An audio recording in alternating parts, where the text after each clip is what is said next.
Torturado por Cristo, capítulo 2. Nadie tiene mayor amor que este. Trabajé en forma oficial y también oculta hasta el 29 de febrero de 1948. Era domingo, un hermoso domingo. En ese día, en camino hacia la iglesia, la policía secreta me secuestró. Muchas veces me había preguntado el significado de lo que eran los que hurtan a hombres, o secuestradores, que se mencionan en la Biblia, 1 de Timoteo 1:10. Los comunistas se encargaron de enseñarnos. En esos días muchos fueron raptados de ese modo. Frente a mí se detuvo un furgón de la policía secreta. Saltaron 4 hombres a la calle y me arrojaron al interior del vehículo. Fui encerrado por muchos años. Por 8 años y medio nadie supo si estaba vivo o muerto. La policía secreta hizo que algunos de sus miembros se hicieran pasar por prisioneros recién libertados para visitar a mi esposa. Le dijeron que habían visto mi funeral. Le destrozaron el corazón. Miles de fieles de todas las denominaciones cristianas fueron encarcelados durante esa época. No solamente los ministros fueron encarcelados, sino también simples miembros y jóvenes que habían testificado su fe. Las cárceles estaban repletas y en Rumanía, como sucede en todos los países comunistas, estar en prisión significa ser torturado. Las torturas eran a veces horribles. Prefiero no hablar mucho de aquellas que experimenté en carne propia. El solo recordarlas me hace pasar noches enteras sin dormir. Es demasiado doloroso. En otro libro, Cristo en las prisiones comunistas, relato muchos detalles de nuestras experiencias con Dios en la cárcel. Torturas inimaginables. Un pastor cuyo nombre era Florescu fue torturado con cuchillos y hierros al rojo vivo. Lo golpearon salvajemente. Enseguida introdujeron enormes ratas hambrientas a través de un caño en su celda. No podía dormir porque tenía que defenderse. Tan pronto se descuidaba y cabeceaba, las ratas lo atacaban. Los comunistas querían obligarle a denunciar a sus hermanos en la fe, pero él resistió firmemente. Por último, trajeron a su hijo, de 14 años, y comenzaron a azotarlo en su presencia, advirtiéndole que el castigo continuaría hasta que entregara la información pedida. El pobre hombre ya casi había perdido la razón. Resistió todo lo que pudo, pero al final, cuando no podía más, se dirigió a su hijo. Alejandro, debo decirles lo que quieren. No puedo soportar que te sigan torturando. Su hijo le respondió: papá, no cometas conmigo la injusticia de tener por padre a un traidor. Sopórtalo. Si me matan, moriré gritando: Jesús y mi patria. Los comunistas, enfurecidos por tal respuesta, se lanzaron sobre el muchacho y lo mataron a golpes. Murió alabando a Dios, mientras su sangre salpicaba las paredes de la celda. Después de ver aquello, nuestro querido hermano Florescu nunca pudo ser el mismo de antes. Se nos engrillaban las muñecas con esposas cuya cara interior tenía puntas agudas. Si nos manteníamos totalmente quietos, las puntas no nos herían, pero al tiritar de frío en aquellas heladas celdas, nuestras muñecas eran destrozadas por los clavos. Los cristianos eran colgados de los pies y golpeados en forma tan salvaje que sus cuerpos cimbreaban en el aire a causa de los golpes. Se introducía a los cristianos en celdas refrigeradas tan tremendamente heladas que el hielo cubría las paredes. Yo mismo fui lanzado casi desnudo en una de ellas. Los doctores de la cárcel nos observaban a través de una mirilla para avisar a los guardias ante los primeros síntomas de congelamiento. Entonces nos sacaban para revivirnos mediante el calor. Tan pronto como dábamos señales de recuperación, nos metían nuevamente a la celda. Nos deshelaban para luego prácticamente congelarnos hasta que estábamos casi al borde de la muerte, y este proceso se repetía una y otra vez. Aún en la actualidad no puedo abrir un refrigerador sin estremecerme. Los cristianos éramos puestos en cajas de madera solo un poco más grandes que nuestros cuerpos. Esto nos dejaba sin espacio para movernos. Docenas de clavos agudos traspasaban las cajas por todos lados. Mientras permanecíamos de pie y sin movernos no pasaba nada. Si la fatiga nos vencía, al buscar apoyo nuestros cuerpos eran perforados por aquellas púas. Si nos movíamos o si nos temblaba un músculo, allí estaban aquellos horribles clavos. Lo que los comunistas han hecho a los cristianos sobrepasa toda posibilidad de comprensión humana. He visto comunistas cuyas caras al torturarnos parecían brillar con alegría satánica, mientras exclamaban: somos el diablo. No luchamos contra carne y sangre, sino contra principados y potestades del mal. Vimos que el comunismo no emana del hombre sino del diablo. Es una fuerza del mal que solamente puede ser combatida con una espiritual fuerza mayor, el Espíritu de Dios. A menudo pregunté a nuestros torturadores, ¿no tienen ustedes piedad en sus corazones? Por lo general respondían con citas de Lenin: no puedes hacer tortillas sin quebrar los huevos, no puedes cortar la madera sin que vuelen las astillas. Yo insistía, conozco esa cita de Lenin, pero hay una diferencia. La madera no siente nada cuando se le corta, pero ustedes están tratando con seres humanos. Pero todo era en vano, son materialistas. Para ellos no existe más que la materia. El hombre no es más que madera, o como las cáscaras de huevos. Esta creencia los hace descender a las más increíbles profundidades de crueldad. La crueldad del ateísmo es difícil de creer. Cuando un hombre no tiene fe en que lo bueno será recompensado y que lo malo será castigado, no tiene motivo para comportarse como un ser humano. No hay nada que lo detenga de caer en las profundidades del mal que cada hombre lleva en sí. Los torturadores comunistas podían decir: no hay Dios, no hay más allá, ni hay castigo para el mal, podemos hacer lo que nos dé la gana. Uno de ellos llegó a declarar: doy gracias a Dios, en quien no creo que haya vivido hasta esta hora en que puedo expresar todo el mal que hay en mi corazón. Expresaba ese mal en la increíble brutalidad y tortura que infligía a los prisioneros. Siento pena si un cocodrilo se come a un hombre, pero no se lo puedo reprochar. Es un cocodrilo, no un ser humano. Por ello no se puede reprochar a los comunistas. El comunismo ha destruido todo sentimiento de moral en esas mentes. Se vanaglorían de no tener piedad en sus corazones. Aprendí de ellos en vista de que no dejan lugar en sus corazones para Jesús. Decidí no darle el más mínimo lugar a Satanás en el mío. Yo he testificado ante el Subcomité de Seguridad Interior del Senado de los Estados Unidos y allí he descrito las cosas más espantosas, como por ejemplo cómo los cristianos son amarrados en cruces durante 4 días y 4 noches. Las cruces eran colocadas en el suelo, donde cientos de reclusos tenían que hacer sus necesidades fisiológicas encima de sus rostros y cuerpos.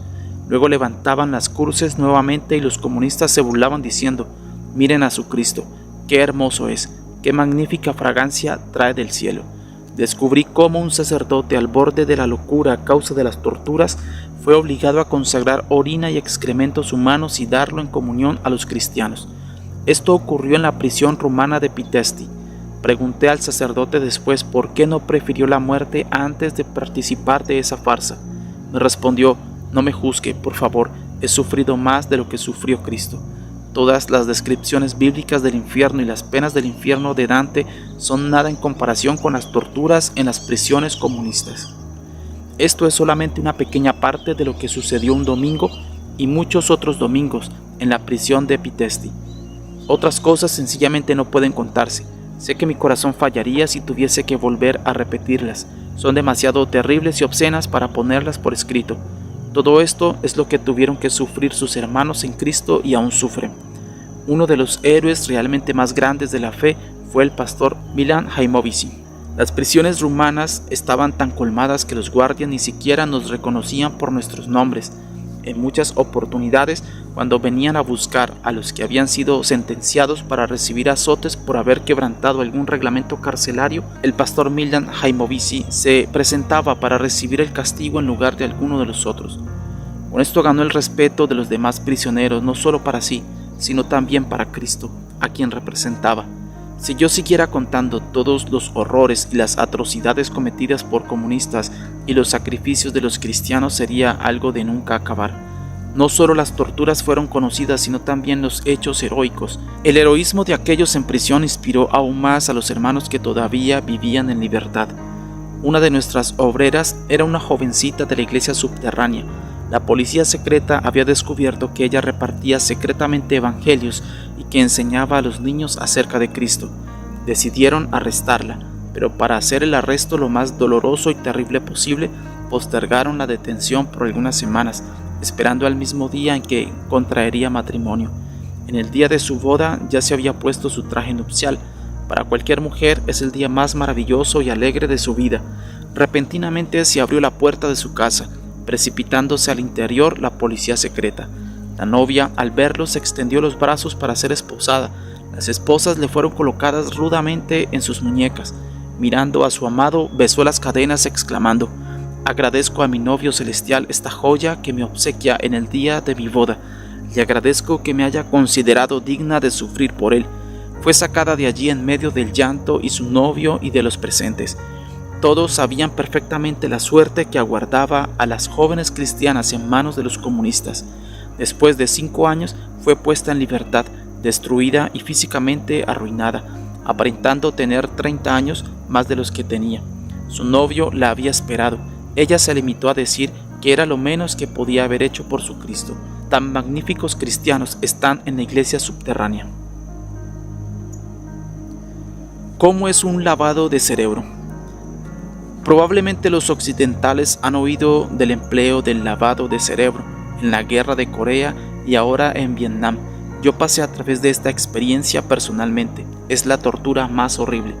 Durante años se nos obligó por 17 horas al día a escuchar lo siguiente: el comunismo es bueno, el comunismo es bueno, el comunismo es bueno, el cristianismo es estúpido, el cristianismo es estúpido, el cristianismo es estúpido, el cristianismo es estúpido. Déjelo, déjelo, déjelo, déjelo. 17 horas al día, por semanas, meses y años. Muchos cristianos me han preguntado cómo puede resistir el lavado de cerebro. Existe un solo método de resistencia: el lavado de corazón. Si su corazón está limpiado por el amor de Jesucristo y en él hay amor hacia él, usted puede resistir cualquier tortura. ¿Qué no haría una novia amorosa por su prometido? ¿Qué no haría una madre amante por su hijo? Si usted ama a Cristo como lo hizo María, quien tuvo en sus brazos a Jesús cuando era bebé, si usted ama a Jesús como una novia ama a su prometido, entonces puede resistir tales torturas. Dios no nos juzgará por lo que fuimos capaces de soportar, sino por lo que fuimos capaces de amar. Puedo testificar y declarar que los cristianos en las prisiones comunistas fueron capaces de amar. Ellos podían amar a Dios y a los hombres. Las torturas y brutalidades en la cárcel continuaron sin cesar. Cuando caía inconsciente o estaba demasiado confuso para poder dar alguna esperanza de confesión a mis torturadores, era devuelto a mi celda. Allí quedaba, tendido, solo y medio muerto, hasta lograr recuperar algo de mi energía para poder comenzar de nuevo su labor conmigo. Muchas morían en estas circunstancias, pero en mi caso, sin saber cómo ni por qué, siempre lograba recuperar algo de mis fuerzas. En los años siguientes a mi paso por varias diferentes cárceles, me quebraron 4 vértebras y muchos otros huesos. Me cortaron, quemaron y me causaron profundas heridas en diferentes partes del cuerpo que me dejaron 18 cicatrices permanentes. En Oslo, los médicos que me examinaron y vieron esas cicatrices y los restos de la tuberculosis pulmonar que sufriera a causa de tan prolongado martirio, declararon que el hecho de estar vivo hoy constituía ni más ni menos que un milagro. De acuerdo a sus conocimientos y sus libros médicos, yo debería haber muerto hace muchos años. Sé muy bien que es un milagro. Es que Dios es un Dios de milagros. Breve libertad, nuevo arresto. Llegó el año 1956. Ya hacía 8 años y medio que estaba en la cárcel.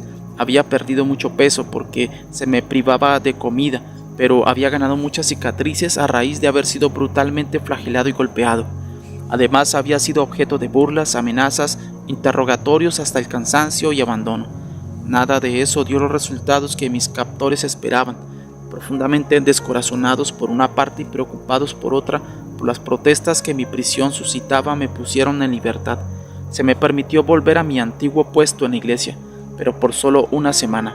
Alcancé a predicar 2 sermones y luego me llamaron para advertirme que no podría seguir predicando ni tomar parte en ninguna actividad religiosa.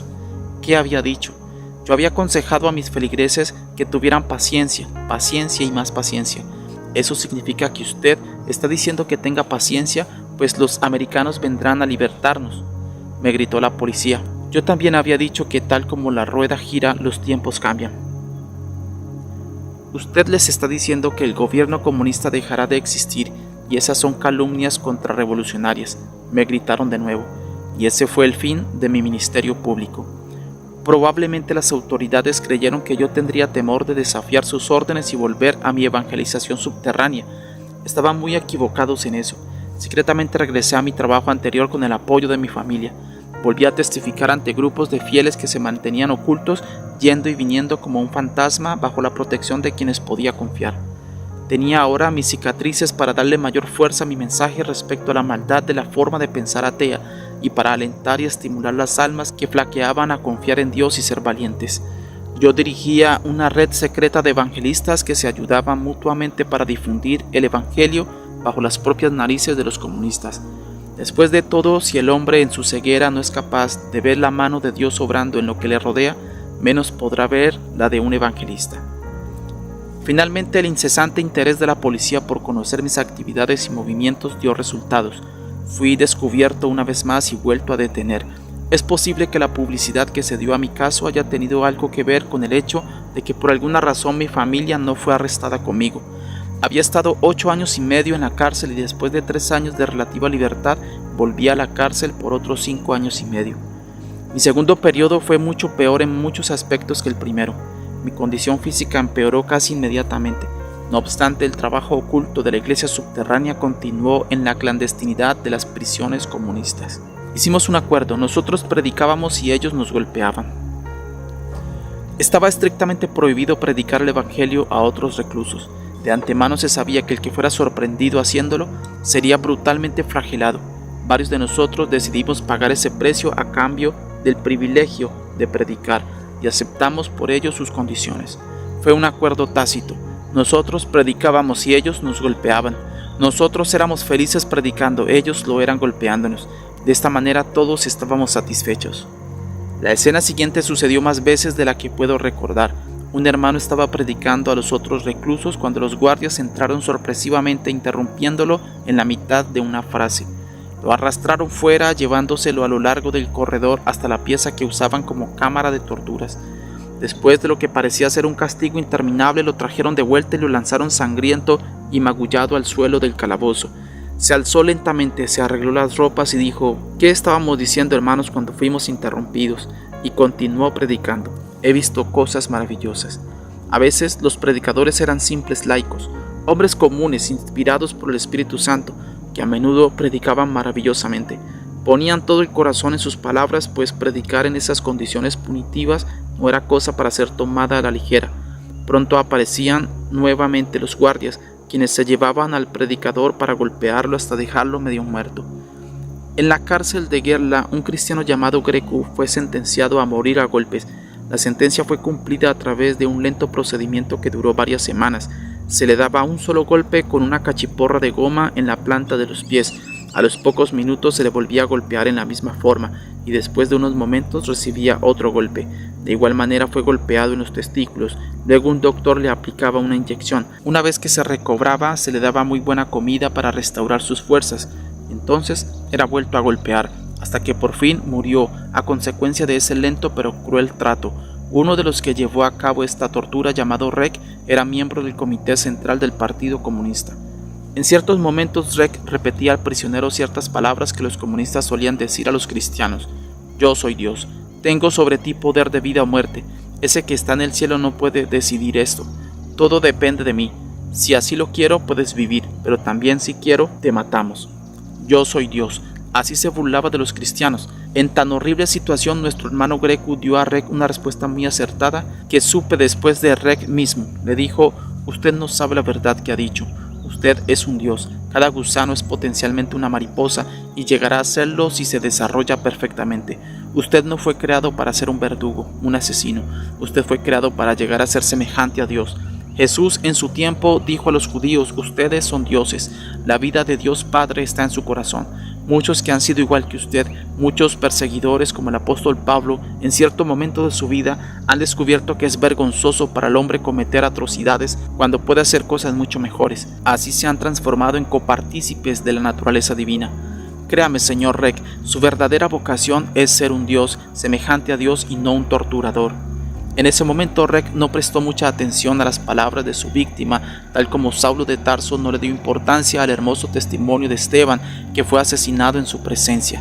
Pero aquellas palabras comenzaron a trabajar en su corazón y Rek comprendió más tarde cuál era su verdadera vocación. Una magnífica lección que aprendimos de las flagelaciones, torturas y carnicerías de los comunistas fue que el espíritu es el amo del cuerpo. A menudo cuando éramos torturados sentíamos el castigo, pero este parecía como algo distante y alejado del espíritu, que estaba como sumergido en una consideración de la gloria de Cristo y su presencia en nosotros. Junto con la inmunda sopa que se nos proporcionaba diariamente, una vez a la semana se nos daba un trozo de pan. Decidimos ofrendar nuestro diezmo aún en tales circunstancias. Cada 10 semanas uno de nosotros daba ese pan a uno de nuestros hermanos más debilitados como diezmo al maestro. Un cristiano fue sentenciado a muerte. Antes de que fuera ejecutado se le permitió ver a su esposa. La despidió con estas palabras: debes saber que muero amando a los que me matan. No saben lo que hacen. Lo último que te pido es que tú también los ames. No les guardes rencor en tu corazón, porque matan a quien amas. Nos encontraremos otra vez en el cielo. Estas palabras impresionaron profundamente al funcionario que presenció aquel último encuentro, que me las repitió algún tiempo después en la prisión, donde él era uno más entre los nuestros, pues se había convertido. En la prisión de Tirgo Ogna había un joven prisionero llamado Matchevisi, a quien habían encarcelado a los 18 años. Debido a las torturas, la tuberculosis había hecho presa de su cuerpo. De algún modo su familia llegó a conocer su grave estado de salud y le envió 100 frascos de streptomicina, que representaban la diferencia entre la vida y la muerte. El comisario político de la prisión ordenó traerlo a su presencia y mostrándole el paquete le dijo: aquí tengo el remedio que puede salvarte la vida, pero tú no puedes recibir encomiendas enviadas por tu familia. Personalmente me agradaría ayudarte, pues eres muy joven y no me gustaría verte morir aquí en la cárcel. Ayudémonos mutuamente. Deme los informes que te pido relacionados con las actividades de tus compañeros aquí en la cárcel y así podré justificar ante mis superiores el entregarte el paquete. Matchevisi no demoró en responder: no quiero permanecer vivo y tener vergüenza de mirarme en el espejo por estar viendo allí reflejada la cara de un traidor. No puedo aceptar sus condiciones, prefiero morir.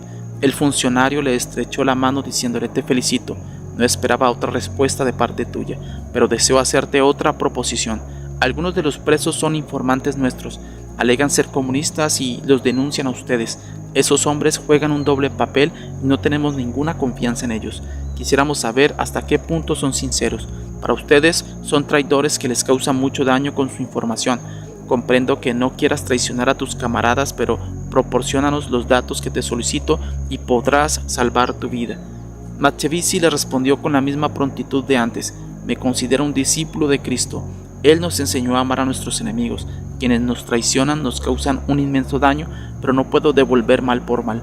Les tengo mucha lástima y ruego a Dios por ellos, pero no quiero tener nada que ver con los comunistas. Después de su entrevista con el comisario político, Matchevisi regresó a la misma celda que compartía con nosotros. Lo vi morir alabando a Dios. El amor fue aún más poderoso que el ansia de vivir. Si un hombre pobre es un gran amante de la música, está dispuesto a dar hasta su último cobre por escuchar un concierto, aunque por ello se quede sin dinero. No se siente frustrado, pues ha escuchado cosas maravillosas. No me siento frustrado por haber perdido tantos años en la prisión, donde he visto cosas maravillosas. Yo mismo he sido entre los más insignificantes y débiles en la cárcel, pero he tenido el privilegio de vivir con grandes santos, héroes de la fe, comparables a los cristianos de los primeros siglos que estaban dispuestos a morir por Cristo. La belleza espiritual de estos hombres no puede ser descrita. Las cosas que relato aquí no han sido excepcionales. Por el contrario, lo sobrenatural se ha transformado en natural para los cristianos de la iglesia subterránea. La iglesia subterránea es la iglesia que ha vuelto a su primer amor. Antes de caer en prisión yo amaba a Cristo. Hoy, después de haber visto a la novia de Cristo, su cuerpo espiritual en la prisión, puedo decir que amo a la iglesia subterránea tanto como amo a Cristo mismo. He visto su belleza y espíritu de sacrificio. Lo que le sucedió a mi esposa y a mi hijo.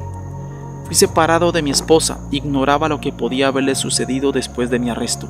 Solo después de muchos años vine a saber que también había sido detenida. Las mujeres cristianas sufren mucho más que los hombres en la cárcel. Las jóvenes han sido violadas por los guardias. La mofa, el escarnio y la obscenidad son espantosas. Se les obligaba a trabajos forzados en la construcción de un canal, exigiéndoles el mismo rendimiento que a los hombres. Prostitutas eran nombradas capataces y en su afán de maltratar a las cristianas competían entre sí. Mi esposa ha tenido que comer hierba para poder sobrevivir. Ratas y culebras eran devoradas por aquellas desdichadas y hambrientas mujeres. Una de las diversiones favoritas de los guardias en los domingos consistía en arrojar al Danubio a las mujeres para luego sacarlas en medio de las risotadas, mofándose de sus cuerpos mojados, para volver a lanzarlas de nuevo vez tras vez. Mi esposa fue arrojada al Danubio en la misma forma. Mi hijo quedó vagando por las calles cuando sus padres fueron detenidos. Desde muy niño, Mihai había sido muy religioso y se interesaba en las cosas de la fe. Luego, al quedar solo a la edad de 9 años, pasó por una crisis en su vida cristiana. Se convirtió en un ser amargado e inseguro de su religión. A esa edad tenía problemas que generalmente otros niños no conocen. Debía pensar en la manera de poder ganarse la vida. Como era un crimen ayudar a las familias de los mártires cristianos, 2 damas que lo ayudaban fueron arrestadas y flageladas tan brutalmente que hasta hoy, después de 15 años, aún están inválidas. Una señora que arriesgó su vida para dar alojamiento a Mihai fue sentenciada a 8 años de cárcel por haber concedido ayuda a familiares de los recluidos. Le sacaron los dientes a puntapiés, le quebraron los huesos y nunca más podrá trabajar. También ella será una inválida para toda su vida.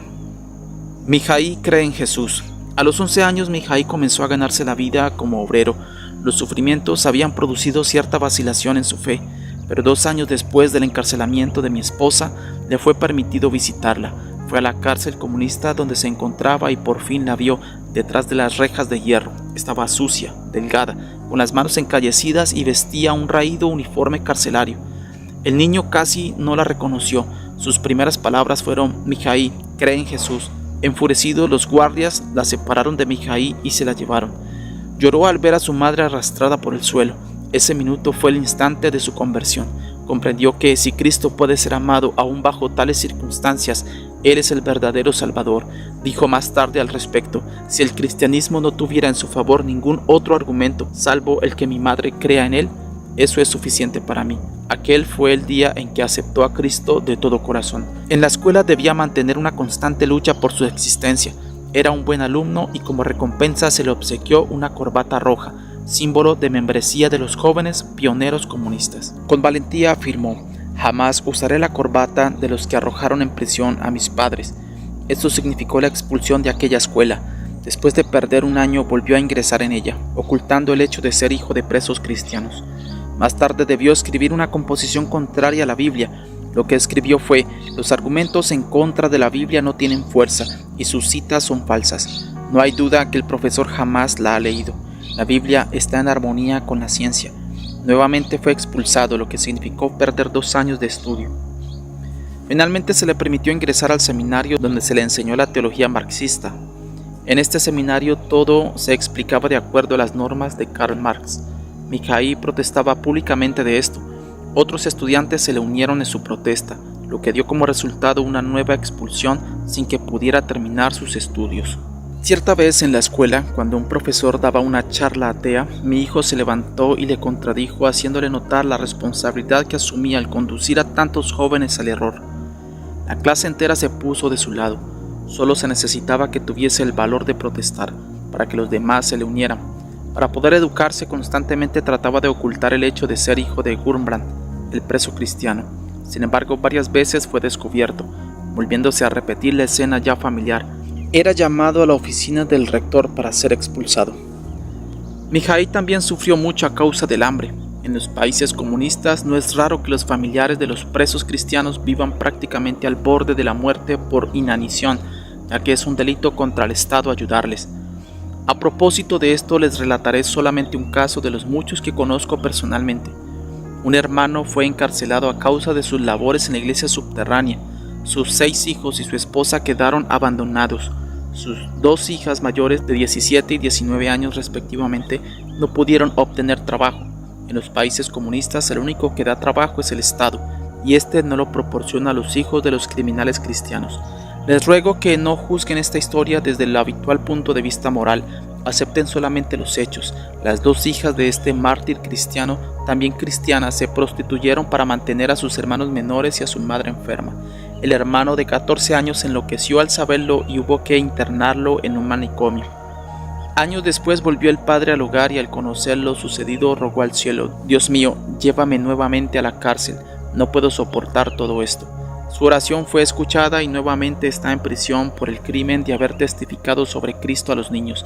Sus hijas ya no son prostitutas, se les ha proporcionado trabajo al aceptar convertirse en informantes de la policía. Como hijas de un mártir cristiano se les recibe con honor en los hogares. Todo lo que escuchan lo repiten a la policía secreta. No se limite usted a decir que todo esto es horrible e inmoral. Por supuesto que lo es, pero pregúntese a usted mismo: Si usted no tiene parte de culpa en estas tragedias y que tales familias cristianas sean abandonadas sin ayuda de ustedes, que son libres.